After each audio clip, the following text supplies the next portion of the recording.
एक नंबर. इकडचं वातावरण कसं आहे? एक नंबर टॉप आहे एकदम भारी. आवडलं आपल्याला हॉटेल एक नंबर आहे. कॉलेजमध्ये पेपर सुरू आहेत तरी पण जेवायला आलोय का नादच जेवायचं असेल तर हॉटेल सोंगाड्यामध्ये जेवायचं. ना तो खुला तर नाव आहे तसंच सोंगाड्याचं जेवण बी आहे.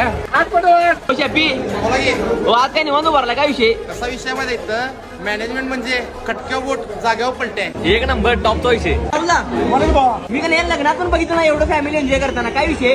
क्वालिटी अँबियन्स तर काय आहे काय हॉटेल सोंगाड्या एक नंबर छान मस्त. एक नंबर भावा. एक नंबर होता जेवण. एक नंबर. इकडचा सूप एक नंबर या लागते सोंगाड्याला टॉपचा विषय.